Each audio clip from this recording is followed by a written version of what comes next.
Okay guys, hello and welcome back to my channel.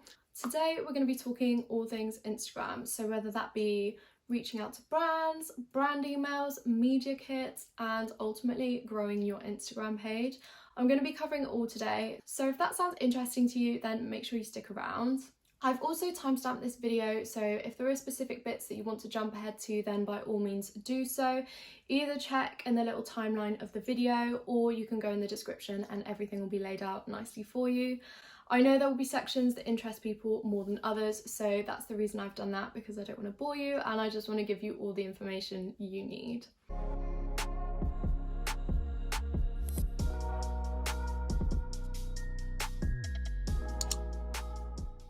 So before we get started, I just wanted to do like a little mini disclaimer. I am by no means an expert whatsoever. I'm not claiming to be an expert or anything of that kind of sort.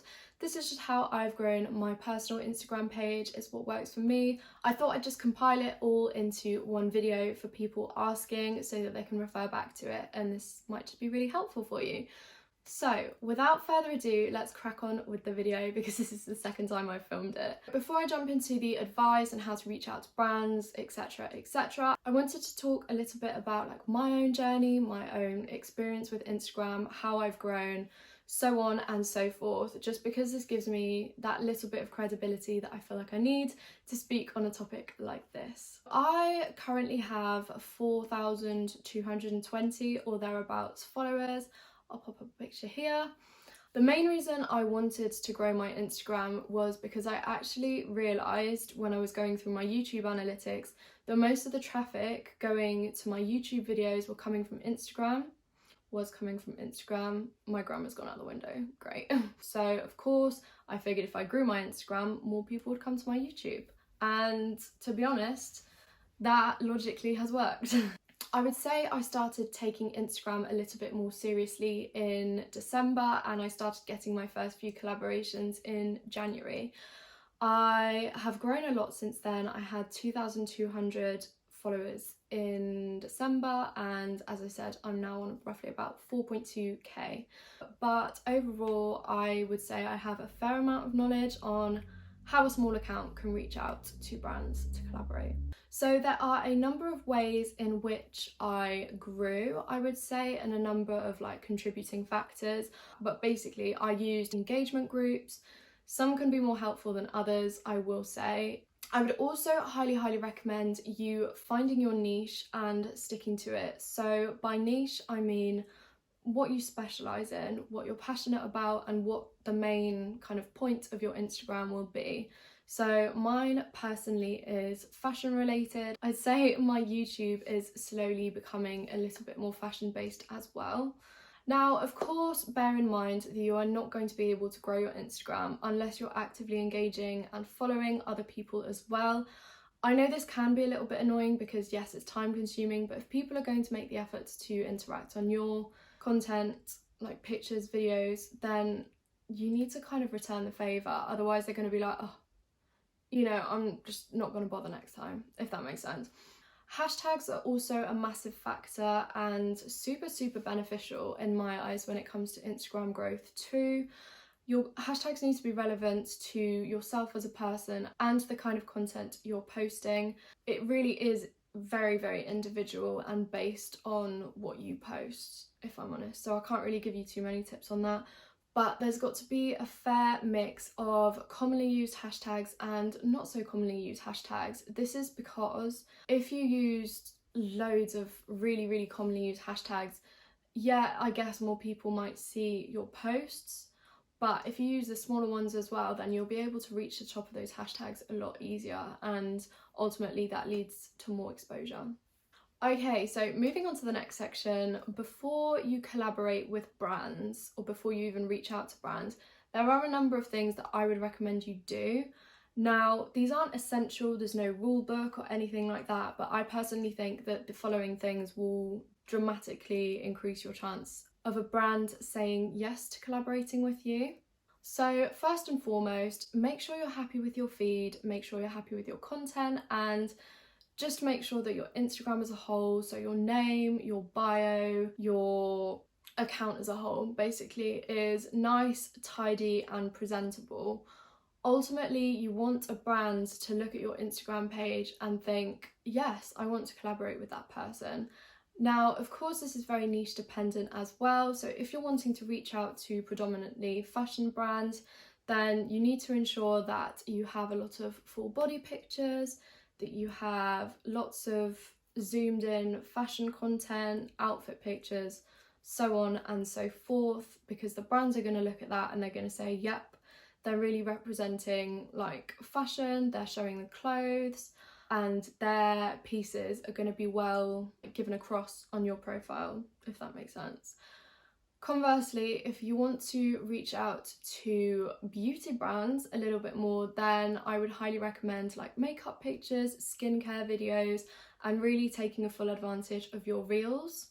Okay, so you've made it this far, you're happy with your Instagram and you want to start reaching out to brands. This is the exciting part in my eyes, but it can also be really nerve-wracking. So that's why I've compiled this all together to give you the best tips you could possibly have for reaching out to brands as a smaller account. More and more, brands are actually looking to work with smaller accounts, micro-influencers. Although I hate using that terminology, they do really like working with smaller accounts and they're starting to do so even more. They're focusing less on followers and they're focusing more on engagement rate, because when you think about it, if you have a strong engagement rate, people are interacting with your content more, they're more likely to follow your advice, and ultimately you're going to get more conversions. So that's basically when you post a picture of the outfit and someone goes and buys it, if that makes sense. So the more conversions, obviously the better for the brand, the more money they make, and that's what they want out of these kind of Instagram partnerships. So the very first thing you're going to need in order to reach out to a brand, in my opinion, whilst it is an essential, it has massively helped me, and that is a media kit. So I'm going to pop a little example of mine here. Whilst media kits aren't essential, especially for smaller brands, I feel like it's always good to give the best possible impression. It's also just a really professional way to lay out all your kind of analytics and your insights into one place. So as I said, this is my media kit here. I made it on Canva, and that is the best possible website, in my opinion, to create a media kit on. You can do it on the free version, although I did buy the pro version just because it gives you just that little bit more control over what you're creating. Now quickly, I just wanted to mention I'm more than happy for you guys to draw inspiration from my media kit, but please don't copy it word for word. This did take me quite a long time to create and to perfect, so by all means take whatever inspiration you need, but please don't copy it word for word. I'd really appreciate that, thank you. So what do you include in a media kit? As you can see from mine, I had a front page with a picture of me. It has my socials across the bottom. So my main ones are Instagram and YouTube. If you kind of do TikTok, then you can include your TikTok on there too. You have a blog, that is also a great thing to include on your media kit too. So primarily I have a section about me, my content, and what I post on Instagram.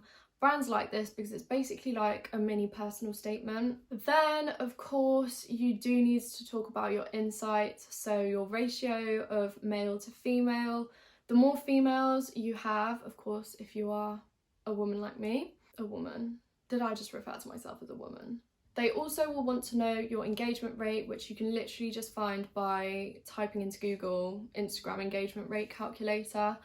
Different ones do bring up slightly different numbers, but if you just reference the website you use to find out your engagement rate, they'll kind of know you're telling the truth, if that makes sense. I then include a few of my best performing posts. Now, obviously these vary as time goes on, but you can just go through and edit them after. So I'll kind of pop a picture up with my insights underneath for them. I have now created a section with my previous collaborations on it.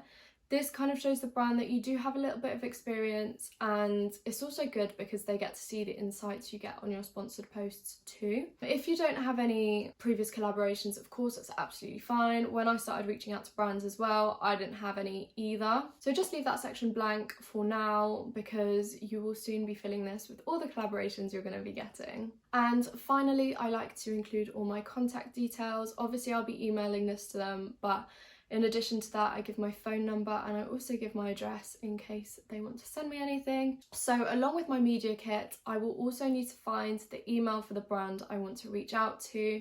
So to find brand emails, I either DM them directly on Instagram, although this can take a little bit longer for them to reply, or I just Google it on the internet, and quite often they do come up on the brand's like contact us page. Okay, now what to include in the dreaded emails.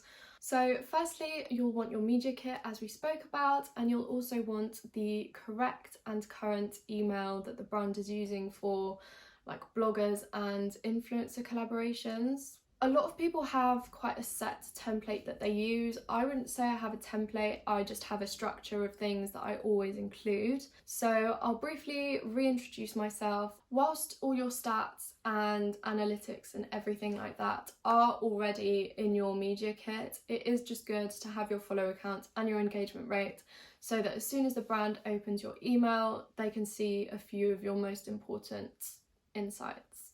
So, as I said, I will briefly introduce myself. I'll speak about why I want to collaborate with the brand, what I love about them, specific collections that I'm loving as well. So just mentioning these specific collections or items that I'm particularly loving, the brand will know I've done my research. They'll know that I've been watching and supporting the brand for a while, and this obviously is really important, because why would a brand want to work with you if you've never shown any interest in them before, if that makes sense? I then go into why I would be a great profile to collaborate with and the things I can bring to the table. This section is basically like a mini personal statement, and you really have to go into why you think you would be a great profile for them to collaborate with. What is going to make you stand out from the rest? And why should they choose you over all the probably thousands of other people emailing them? I then attach my media kit, and I just finish off the email by saying, I look forward to hearing from you. I know that sounds really silly, but like, it is a common way to finish an email, but in my eyes, it just makes them a little bit more keen to reply to you. Like, they know you're waiting for a reply, so they're more likely to get back to you with either a yes or a no.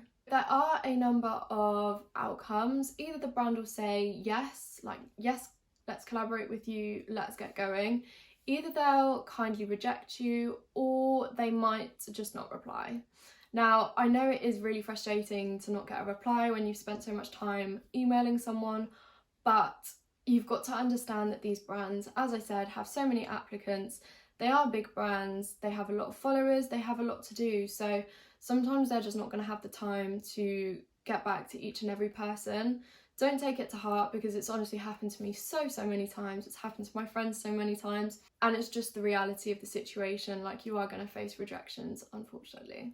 But yeah, as I said, I've been rejected loads of times, and the more it happens, the more you get used to it and the more you just get on with it. So at this point, you've heard back from the brand. It's either been a yes, a no, or unfortunately you've been ghosted. So in the case that they've said no, I would literally just recommend emailing another few brands, reaching out to some more people, and just carrying on that way. However, if they have said yes, you've secured your first collaboration, and congratulations. Before you even select the pieces that you want to choose from the brand and receive from the brand, you and the influencer manager, blogger manager, anything like that, we'll want to discuss whether this is going to be a paid collaboration or whether you're going to be collaborating on a gifted basis. If you're a smaller account like myself, more often than not it will be gifted, but this isn't such a bad thing because you are receiving clothes, you're learning to work with a brand and creating content such that when you do have these paid collaborations, there's less kind of fuss and hassle and you know what you're doing. So whilst I mentioned the majority of mine are gifted, there are a number of ways that you can actually earn from these collaborations, and I'll go into that in a little bit. Now, some brands, once you've accepted that you're going to collaborate, they'll either send you a list of expectations or they'll send you a contract to sign. Do bear in mind that these contracts are legally binding for the most part, especially if you put your name and signature down next to it. You have formally agreed that you will fulfill what's mentioned. So bear that in mind, because you don't want to get into any trouble with the brand or anything like that. So before you say yes and you sign your name next to that document, you need to make sure that you are actually happy with all the clauses and all the detail in the contract. This sounds really silly and obvious, but there have been a few times where I've had to discuss changes with a brand, or where we've had to take certain terms out that I've not been happy with, or even sometimes we've just not agreed. So make sure you do your research into what everything means and you're comfortable with it. So in some cases there may be like a clause or a term in which the brand has full ownership of the content you produce. This personally didn't really sit right with me. I know some people don't have a problem with it, but if I'm going out of my way to create the content for the brand, because at the end of the day you are providing them with a service, I don't want them to have full ownership of that. They could do whatever they want with it. They could use it in emails, they could use it on the website, blah de blah de blah. And personally, I think this is a service that you should be paid for.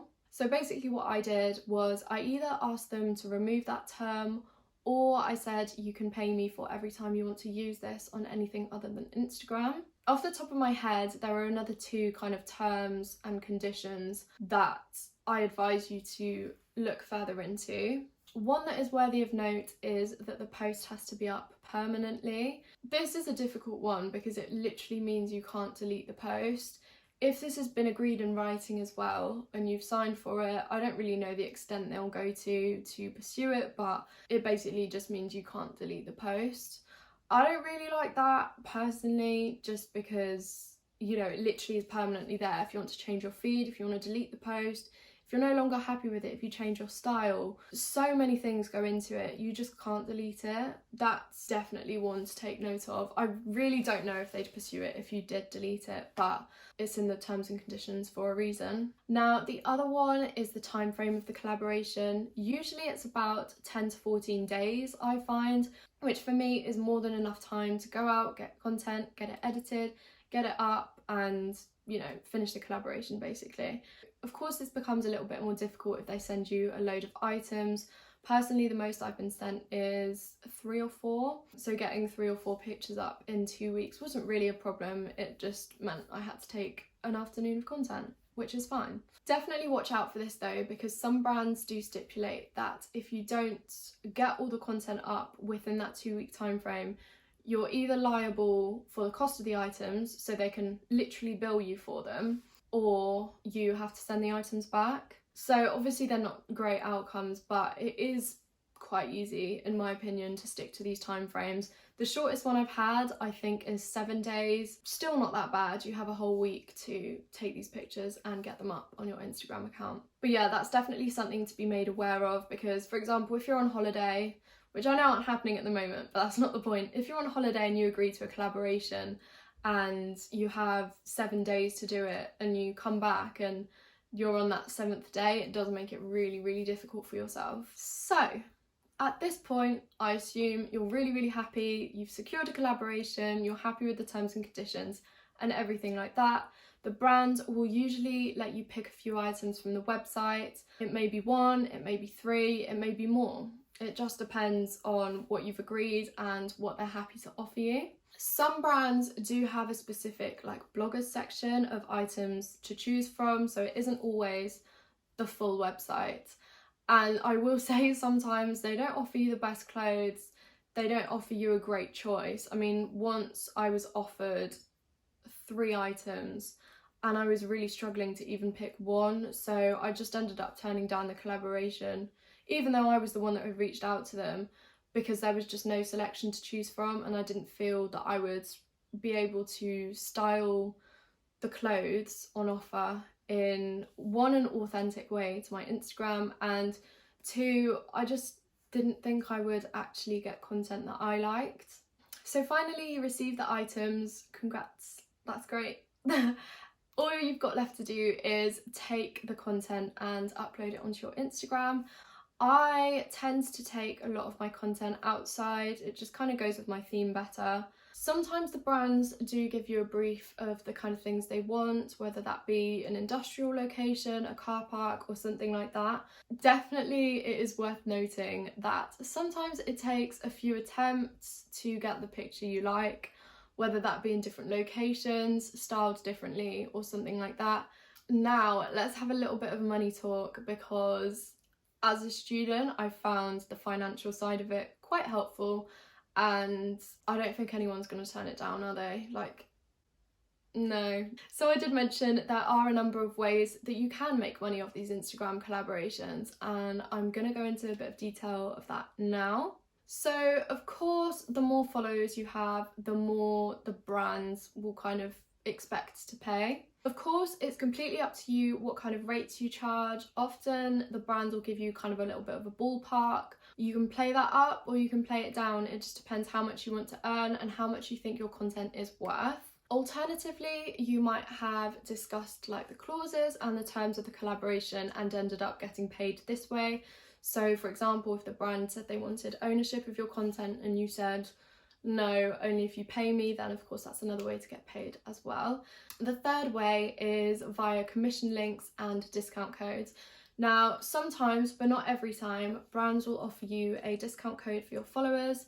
Now, often this is just to track how many sales you can actually bring to the table.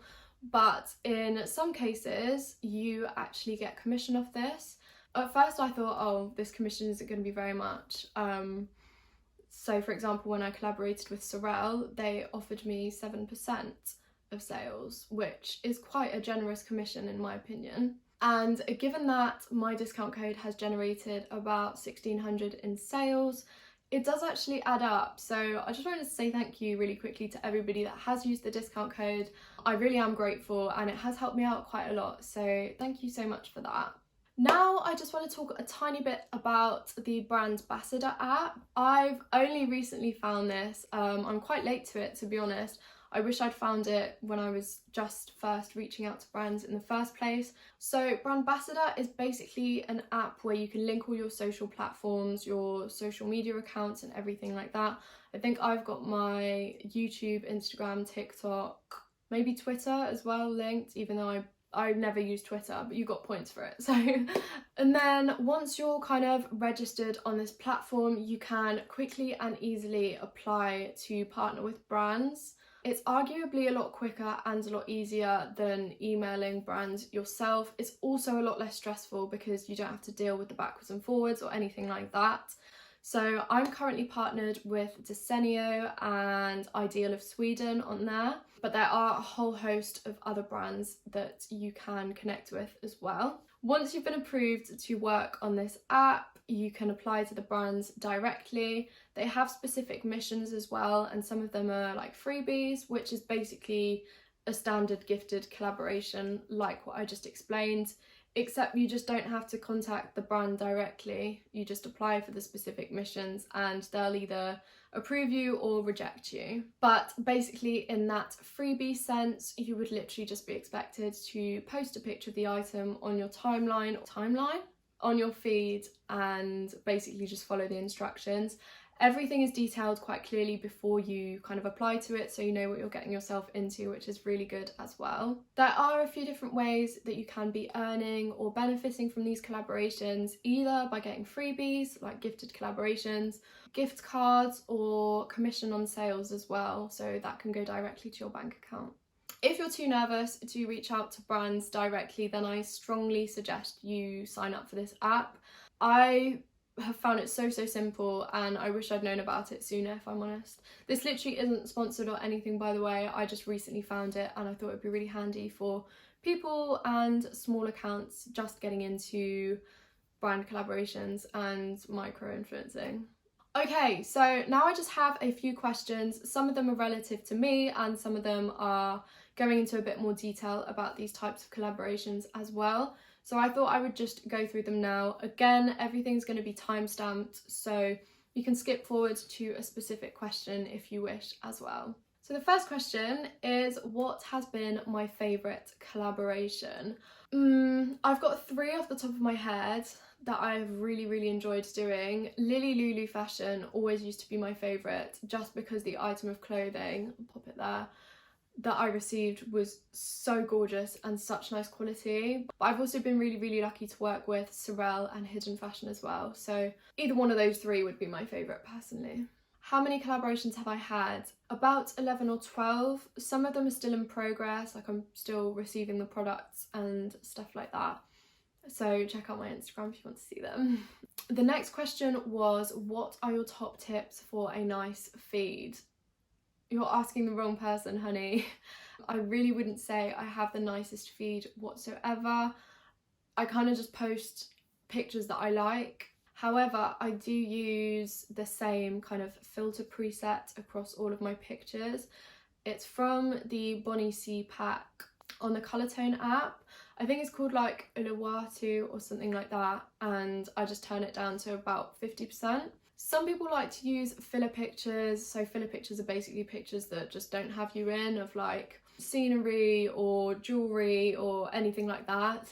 But in my experience, they actually lower your engagement rate because fewer people interact with them. So whilst they look nice, they can't always be that beneficial for your overall engagement. So watch out for that. If you did want some pretty feeds to look at, I would definitely recommend looking at Alice Thurley and Ella Chandler on Instagram, because their feeds are gorgeous and their pictures are just phenomenal. So check them out. The next question was, how do I get brands to recognise me? Now, this is a difficult one because, as I've just spoken about, most of the brand collaborations I have done, I have actually reached out to the brand myself. I've only ever received 2 collaborations, I think, from which the brand actually reached out to me. I guess just really interacting on their Instagram content, replying to their stories, things like that, and you might be lucky in that they check out your profile and they're like, oh, we want to collaborate with you. But I think if you're wanting brands to recognise you more, you might just have to wait until your account grows, because if you think about it in the big scheme of things, how is a big brand going to discover someone with 4,000 followers like myself? They're just not readily going to come across us. That's why I choose to reach out to brands myself. Next one was, do I get nervous reaching out to brands? And the honest answer is no, not anymore. I definitely used to. Like, it's so nerve-wracking pressing that send button on your first few emails, especially if you've come back with a few kind of rejections as well. That being said, once you have secured a few collaborations, you do get a bit more confidence to reach out to different brands, newer brands, larger brands, and yeah, I guess now I've had a fair few successful collaborations under my belt, I don't get so nervous. Can I get collaborations under 3k? And yes, you can. As I mentioned, it's not all about followers these days. I know people who have collaborated with fairly big brands starting from 1,000 followers. So provided your feed is really nice, provided you're consistent, you have a high engagement rate and things like that, you can most likely collaborate with brands, even if you have quite a small profile. Personally, I worked with Skinkissed, Catch Me and Hey Estrid, all under 3,000 followers. And the final question is, should I be paying for collaboration? No, you should not. No. I know people who are happy to pay for shipping. I personally think I wouldn't pay for shipping. Lots of people say that if it's a small brand, they are happy to pay for shipping, but I've had small brands reach out to me and never once mentioned like paying for shipping or anything like that. There are lots of scams going around where brands offer you discount codes or like money off for a collaboration, but basically they're getting free work out of you because you're creating content for them and you're still paying for the items. And often in these like scammy, like please pay for shipping collaborations, the shipping is like £20 and you should not be paying that much for shipping ever, like literally ever, because it's just not realistic. And more often than not, this shipping fee actually covers the cost of the items, so the brand is actually gaining instead of collaborating with you, if that makes sense. Anyway guys, that is it for this video. I feel like it's been so long. I'm really sorry about it, but I hope you've kind of received all the information that you wanted from this video. I know I was receiving quite a few questions, so I thought I would just make it all into one video for you guys. I hope it's helpful. If you do have any more questions, then of course feel free to reach out to me on my Instagram. Please, please, please, if this has been really beneficial to you, then please give it a thumbs up and subscribe to me. Thank you so much for watching, and I will see you in the next one. Bye!